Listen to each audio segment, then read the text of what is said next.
For a great cup of joe, there's one thing you should know. Your morning brew can also be playful. Buff Boy Brewing guys make the temperature rise, and you surely feel naughty when you swallow our coffee. If you want some real heat, give your mouth a fine treat. You will want some more, rest assured. Buff Boy Brewing, you can't get enough of. It's time for The Scribble, your weekly fix of celebrity chats, bizarre stories in the news, and basic random chatter with best-selling author and syndicated radio host Jeremy Bradley. Make sure your seat is in the upright and locked position and your barf bag is securely in place. Here's Jeremy Bradley. Thank you very much, Larson. Jeremy Bradley here. This is The Scribble. Lots to talk about in the next 30 minutes. For time-wasting fun as always. All right, I'm not much of a cook, but I didn't get into the whole Corona cooking thing either, but sometimes you just kind of feel like, hey, I'm going to experiment. I'm just going to explore. I'm going to tell you the story about me making burgers for the very first time, and then also making milkshakes. Two probably of the very fattiest foods, or whatever, yeah. Anyway, but I did it at home, and it was kind of fun. So I've got that experience that I'll tell you about. And also, do you ever feel bad about yourself if you don't get a lot of email in a day? You remember years ago, it used to be that when you'd come into the office and the voicemail light would be blinking on your phone, you kind of felt special, right? Like, oh, I got calls to return. Oh. And then when email came around, it was like, oh, I'm going to open my email. Oh my God, I've got 15 emails. And you felt like special and important. Now I'm kind of at the point where it's like when I wake up, I would rather not have a ton of them. And if people haven't been thinking about me, that they haven't emailed me, I'm okay with that. So I've got a story about that. And also, too, nudity is so easy to come by these days. I'm just going to leave that statement there. And then also, people making video statements about the end of their relationship on social media as if they're like a Hollywood couple and they need to address the rumblings, the murmurs, the gossip, the rumors on social media. I've seen this recently where people are coming out and going, I need to address the relationship and make a statement about what happened. And I'm sitting there going, wow, get over yourself. So the full story is coming up. All of that is happening this week on The Scribble right after this. Who are the Kardashians feuding with now? What did that little thug Justin Bieber do this time? Who's getting hitched? And who's headed for Splitsville?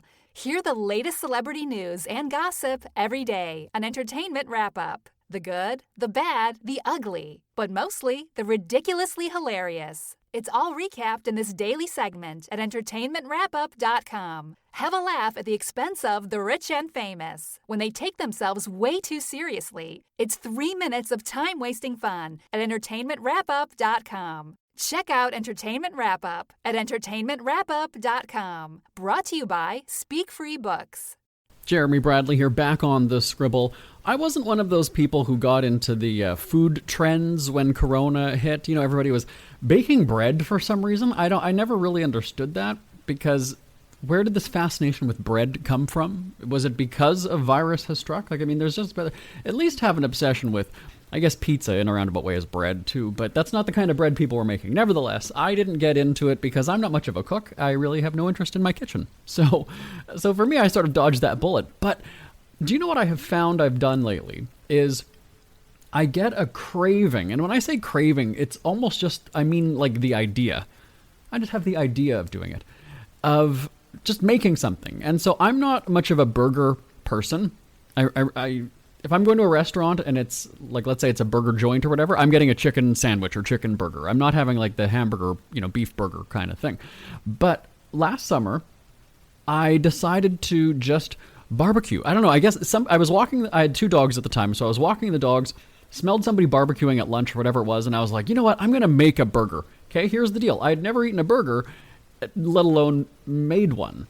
So I go to the store and I get all of the ingredients that you need, right? So I've got the bun, the lettuce, the pickles, the barbecue sauce, the burger, the cheese, the bacon, like everything. I've never had mustard or relish or any of those things. I've never even eaten them, never even tried them.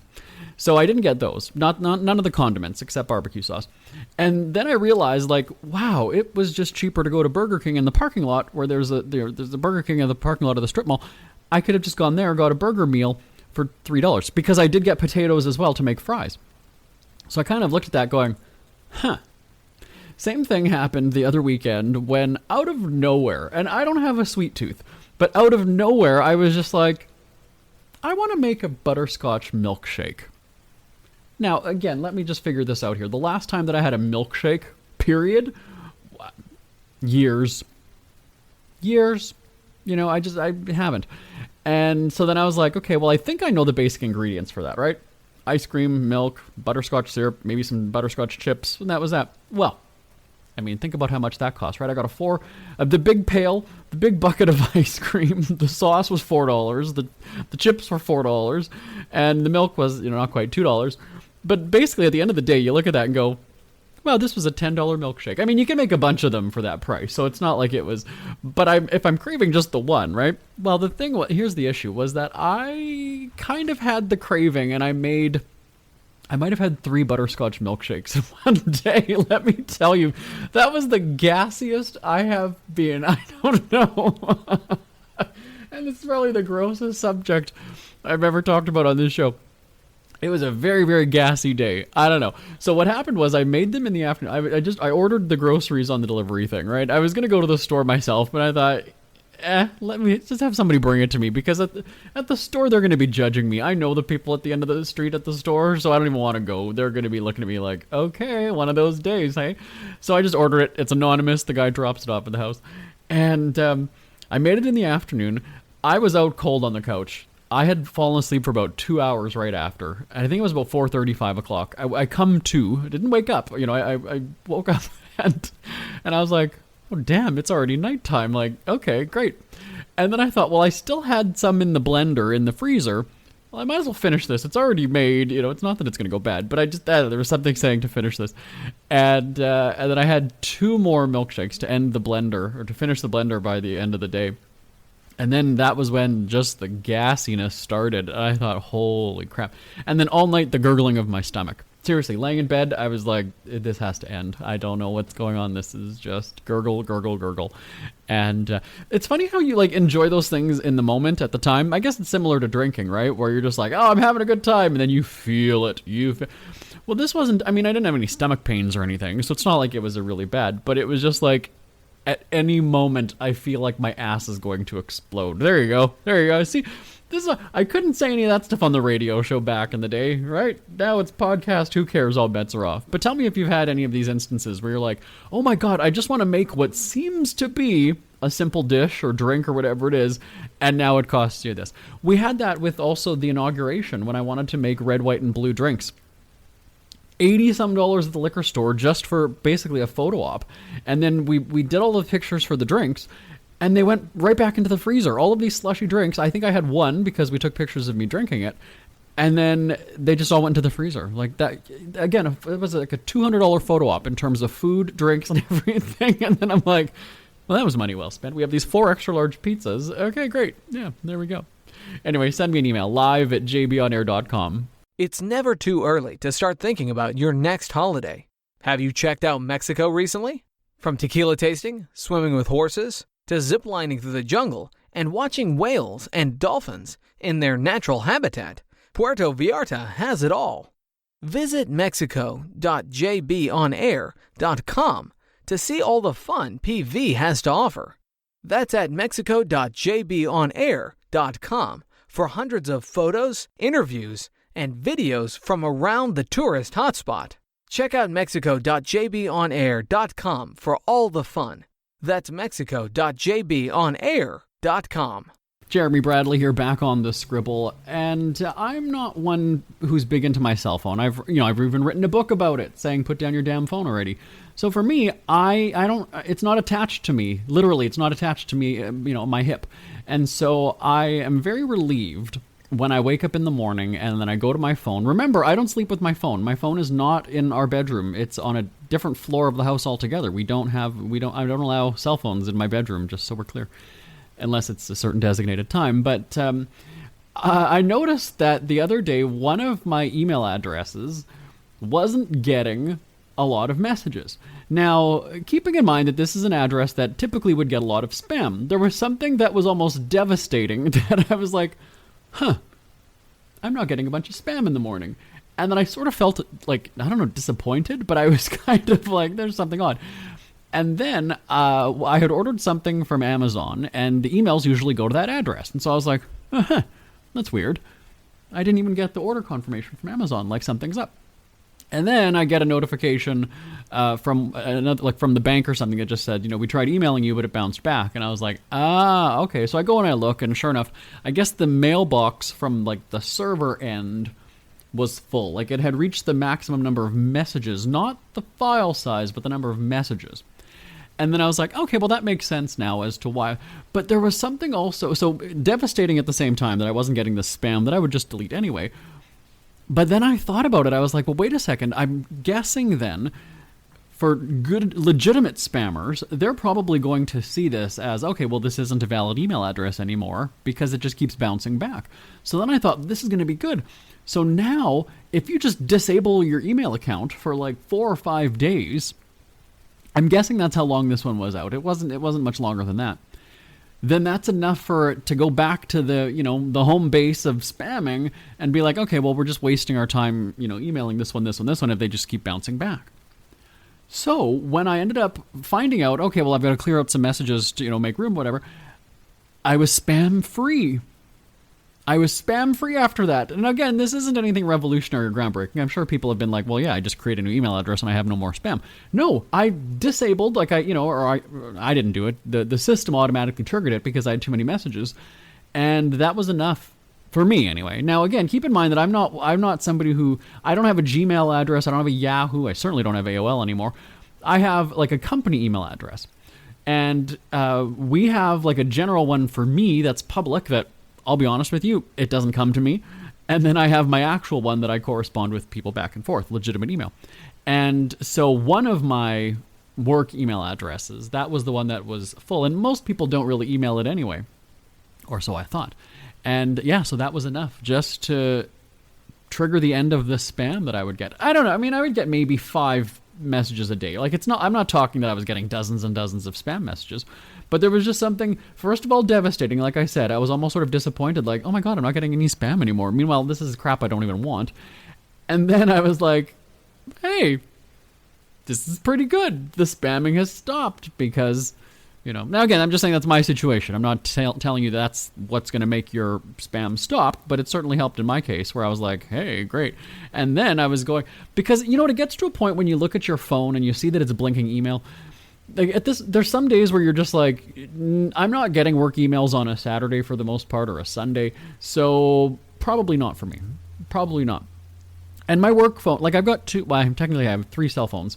One of them is really just a personal phone. But family members don't email me anymore, right? Oh, and let me just go on to this. Let me just talk about this now. We've got a couple more minutes here. My family has discovered group chat. Okay, let me just say. First of all, I remember back in the day when my mom would call me all the time, and there was a part of me that just wanted to say to her, just email me, just text me. And then when your parents discover texting, you're kind of like, that was a pretty stupid idea, wasn't it? And so now, and this is absolutely true, I've stood beside my mom when she's texted me. For some reason, my mom's texts don't come in. They don't appear in the inbox. What I have to do is go into her contact, bring up her name as I'm about to send her a message, and then she appears. It's a BlackBerry thing. I don't know. There's just something that happens. So she said to me, oh yeah, you didn't get my text. Yeah. I'm like, no, seriously, we're standing side by side. Text me right now. It's not going to blink on my phone. It's not going to come through. And then I showed her. So then she's like, well, I'm not going to bother texting you anymore. There you go. BlackBerry actually worked out in my favor. So the spam thing works out, and then mom not texting me anymore. But during Corona, my family hasn't had like the big get-togethers that we would normally have. The ones that you have for Easter, Thanksgiving, Christmas. And in a roundabout way, we figured out how to get together and still hang out. Well, we could go to a park. And in the winter, what everybody was doing was going tobogganing. That's our winter activity for our Canadian friends. And I guess our friends in Texas. Shout out to our friends there. But tobogganing, or having a fire, out at night. And that was kind of our way to still get together. So we were outside. It's not like we were in somebody's house. You know, we were respecting the laws or guidelines or whatever you call it. But it started a group chat. And I've never been part of a group chat before. I guess I have. Even when it comes to like work stuff. When we've done a press trip and we've gone and done like tourism programming, sometimes this is where I haven't liked it.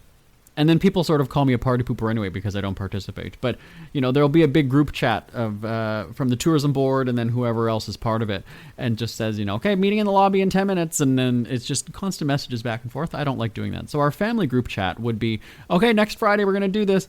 And then it's just message after message after message. And then at one point, I just walked away from my phone. I was like, yeah, I'm just... And how do you exit the family group chat without looking like a real dick at that point, right? So I go and I had to do some stuff outside. I take the recycling out, you know, I'm outside with the dog for a little bit, come in, and then it's blinking the text message color again. And I was like, oh my God, here we go. And then you've got to scroll and scroll and scroll and see where you left off. So the family group text thing, I mean, I guess if you're part of the fun and you're really like in on it, great. But I don't think I've ever chimed in. I've never replied to the messages at all. Like it always just ends up being, hey, does 7:30 work for everybody? And it's because the park is not that far from my house anyway, so it's not like I actually walk there. We walk there, and you know, and it's also just me. It's not like I've got 5 kids that I'm bringing, and it's like, oh, bring some marshmallows. No, I'm almost sort of a spectator at our family things. So the family group chat, thankfully, at least the ones that I'm part of, are only when we get together on the Friday night for this thing, but. Yeah, I'm not a texter. I can't have like full on conversation through texting. I'm old. I'm not into it. So share your thoughts. Send me an email live@jbonair.com. Isn't it crazy that you wait for payday, but before you know it, you're strapped for cash again? It's time to stop blowing your money and become a smart spender with the book, The Official Guide to Being an American Cheapskate at cheapskatebook.com. Learn simple ways to cut costs at home every day and during special times of the year. Don't go broke at Christmas. Don't remortgage the house for a fancy vacation. The book is filled with tips to save you money throughout the year. Check out the best-selling book, The Official Guide to Being an American Cheapskate at cheapskatebook.com or on Amazon and iTunes. Jeremy Bradley here, back on the Scribble. I have recently rediscovered Seinfeld, okay? You know, the legendary sitcom from back, was it the 90s? I guess it was, the 1990s. Most of our listeners right now are like, what's the 1990s? Probably the year before you were born was the 90s, something in there. If you were born in 2000 or whatever it is, the 90s was, or the decade before, excuse me. Anyway, I've been watching a bunch of the episodes because they're on in the middle of the night, so I record them. And there was the episode where Jerry and Elaine, which I got to tell you, I found this scene to drag out a little bit too long. They were talking about like getting together, basically hooking up, friends with benefits, you'd call it. And they're sitting on the couch in his living room, and it's like, so if we go and do that, and they're talking about the bedroom banging, and if we do that, and we don't have to go. And they were at one point talking about the nudity channel that came on the TV, and I had to start laughing because, again, if you're from a certain generation, you get that story. And so when I was at home, I was still, probably a teenager. My bedroom was upstairs. My brothers had a bedroom downstairs. So we just loved when our parents would go out for the evening, on the weekends, because my brothers would get to rent a video game or whatever it was, and then I would get to watch TV upstairs by myself. That was great. And you would know that at a certain time in Canada, there was a French channel, and late at night, and because I didn't understand what they were saying, I didn't know the schedule, I didn't know anything like that. I would just wait because I figured on Saturday night, at about 12:30, 1 o'clock, 2 o'clock, there was going to be a movie that had some kind of nudity. Now we're not talking porn channels. I mean, it wasn't that. It was just a movie that had a naked scene in it. And again, when you're a kid, now again, this is before the internet. This is before you could get a dirty magazine, a kid could get from the 7-Eleven or whatever store. So nudity was sort of, hard to come by. Oh God, I can't believe I just said that. But you get my point, right? The point is that you didn't have nudity. You couldn't just get your phone and go, all right, there's nudity. Totally different back then. And especially as a kid, right? You're kind of like, wow, this is intrigued. Now, mind you, I got to tell you that the nudity in these movies was never anything for me. They never showed what I wanted to see, which was the D on the, on the dude. So there was one, though, that I do recall. There was an oral scene, and then I was kind of like, wow. But again, it was just, it wasn't anything it's not like it was Tuesday and now you're like, I can't wait for Saturday. You just happened, okay, mom and dad are going out. Well, great, I always watch the lottery drawing for some reason on the French channel. And then right after that, it went into the movies where there might be. And yeah, and that was it. And so then you'd always be, you're in the living room and you're waiting to hear your brothers come up the stairs. So you're always holding the remote. You're always gripping it. You're always clutching it when that movie is on. And then as soon as you hear them come upstairs, you hit the channel right away, right? Now, you're busted because at that time, it would still show you the channel in the corner of the screen, right? So you could see that you just changed the channel. I don't know if my brothers ever looked for that or what have you, but that was just kind of it. You got your thrill of watching it. And then I remember the guys would come into school on the Monday, and there was another channel, I don't remember what it was called, but again, it always had kind of like racy movies. Again, not porn, just something that had a nude or a sex scene in it. And I remember the guys would always come in on Monday talking about, that they had all watched this. And, that's what the thrill was as a teenager. And then as a kid, maybe, I guess. And so I laugh now because you look at it, and like I said, all I need to do is, right now, I just reach for my cell phone and type in, dick tits or something, and now I've got 4 million websites, right there just with the dirty word that I typed. So, the kids these days don't realize how tough that it was for us to see it. But I also remember too, this is the longest I've talked about nudity and porn, I think, on this show. I remember when my brother had moved to Alberta and he had a job there, and my parents and I was still living at home. I don't even know, early 20s at least. And again, there was still something just so thrilling about going to like the convenience store or the drugstore, and then you see the top shelf of the magazine rack and they've got the dirty magazines. And we went into the store in this town where he lived, and I saw that there was a Playgirl magazine there. And so my parents and my brother and his fiance had all left the store, and I stuck around. I don't remember exactly what I said. What was my reason for staying? I don't recall. And I'm sure I looked like a shoplifter to the guy in town, and I was obviously an outsider. I wasn't from there. Small town, everybody knew each other. And I kind of dodged around, and as soon as everybody left, and I was like, oh, I'll catch up with you guys, I went and I grabbed that Playgirl as quickly as I could, bought it, and then I stuffed it down my pants. Now, again, we were there in the summer, so I'm sweating. I'm in a shirt and shorts, and basically walking around the town, getting a tour with my brother and his fiance, and I've got this plastic, right? It was wrapped in plastic. You couldn't just flip through a magazine, sticking to my body, and then I could almost hear it like crinkling as I was walking, and I thought, oh my god, this is going to be so embarrassing if they ask me, because it sounds like I'm wearing a diaper or something, right? Like and I just remember going, oh my god. Now, I didn't think this through properly, right? Because we're basically all staying in their tiny little apartment. And it's not like I had my own bedroom. It wasn't a hotel room. It wasn't anything like that. And I just thought, this is really awkward, because how do I want to look at this thing while I'm here, right? But I don't have the privacy. It's not like I can just go off to another bathroom somewhere and do my thing.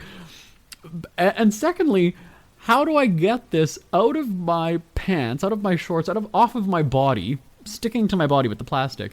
How do I now get this into my tiny little bag, my travel bag that we brought here? Like, it was so weird. I'm like, oh my god, of all places to go buy this kind of a magazine. But I thought this is a perfect shot. It's a small town. Everybody's gone right now. I could just go in again.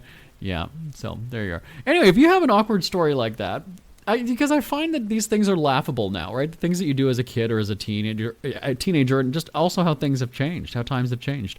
Send me an email, live@jbonair.com, live@jbonair.com. Send me your teen porn viewing stories. There you go. Ever had something to get off your chest but never had the balls to say it? That's a load of crap. Speak Free with JB.com is exactly what you've been waiting for. Your chance to tell it like it is and not care what anybody else thinks. Have your say on issues of the day. Join newspaper and radio columnist Jeremy Bradley as he tells it like it is. Hundreds of thousands of people have stopped by, including some well-known celebrities who have had a chat with JB and speak candidly about what's really going on in the world. You can join them too. Have a rant or a rave. Be brave and head on over to www.speakfreewithjb.com now. Jeremy Bradley here on the Scribble. I'm sort of laughing because something has just came to me that I've got to share with you. As you know, I will mention my relationship from time to time on here, but certainly I am not writing, if we have a fight or if something happens, I'm not running to social media and posting it. And a couple reasons for that too. One, it's a private relationship. Two, I don't think people give two shits about what's happening in my life like that. This is where I'm realistic. Everybody has this whole sense of self that, that they have to broadcast everything that they're doing and what's happening, and, oh, I had a fight, and, oh, he's a jerk, and, oh, I did this, and, oh, I smashed his windows, and I know that you don't give a flying fuck about what's, that kind of stuff. Maybe if it's dramatic, sure, you want to hear what I did to him. But anyway, so what I'm getting at here, and I've talked about this a couple of times just throughout maybe the past year, I've mentioned it a few times, that there's somebody who I know, so I'm not going to name them, and it's actually more than one person who does this, so it's not going to be easy to distinguish who I'm talking about. Anyway, just posted not too long ago, 4 hours ago it says, a 5-minute video giving an update on so-and-so and myself. Not me, but that person, right? So basically an ex, a relationship.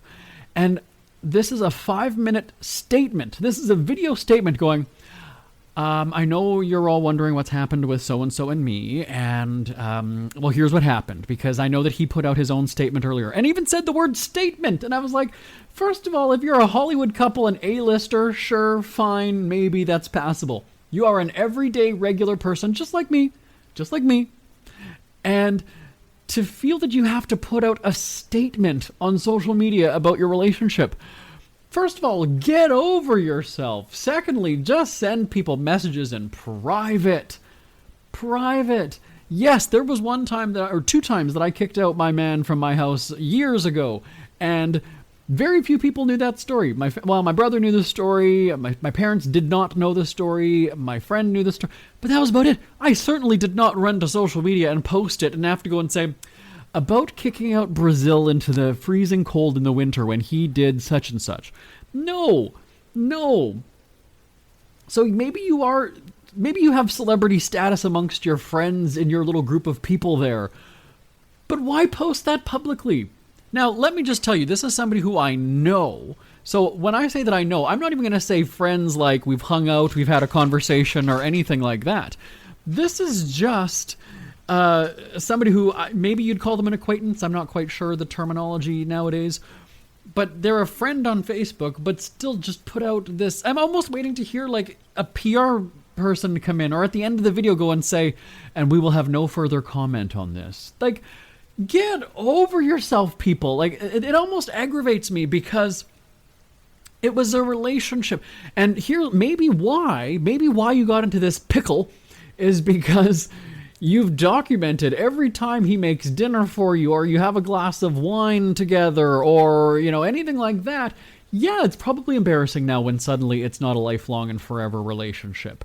Again, I've had this issue with people doing it. And like I said, I've been in a solid relationship. I have a hot Brazilian fitness model husband, everybody. So if there's anybody in the world who should be bragging and posting pictures every single fucking day of their life, it is me. But you know what? I have some resistance and I do not do it because that's for this exact reason. If he fucks me over, or if I fuck him over and the relationship is over, or he burns down my house, or I smash out the windows from his car, do I want everybody knowing that? No, because I'm mature. I don't need that attention from people. Look at me getting all fired up. Wow. Jeez. Even the dog left the room. I don't know if you heard his claws just now on the floor leaving the room. I just think you look foolish. That's all I'm saying. Is that, you want everybody to be in awe of your relationship and you want them to be happy for you. I've always just kind of looked at that as going, as long as I'm happy, I don't give 2 shits about what anybody else thinks. I know that people look at us when we walk down the street, if we're holding hands or if we're in the store, and they look at us and go, mismatch, because yes, he is this big hulk of a gorgeous man and I'm just the average plain pasty white Canadian. Hey, you know what though? It's your jealousy is what's making you feel that way. And that's all I need, is that at the end of the day, we're going home together and he's going to do whatever to be at night. And that's all that matters. And here's the thing too, is that if you leave a little bit of mystique to it, right? People don't know what goes on in the bedroom, whatever, but you let them wonder. That makes me feel good then, right? The fact that you don't know everything and that you are wondering, like, well, I wonder who cooks in the house, or I wonder who does the cleaning. Well, first of all, we have a cleaning lady, so none of us do the cleaning. But, like, who cooks, or who, does this, and who's that? Let you wonder. That's how I look at it. Anyway, send me your thoughts live at jbonair.com. I know what's going to happen is people are going to tear me to shreds because I've basically described, 85% of the people on social media right now. But for this exact reason, though, maybe it'll make you dial it back and just go, yeah, my relationship is more just broadcast than it is sort of private and personal. Live at jbonair.com. We hear you chirping. Get scribbling. Tweet up the Scribble at The Scribble Show. Join the discussion with Jeremy Bradley. It's all going down right now on Twitter at The Scribble Show and at thescribbleshow.com.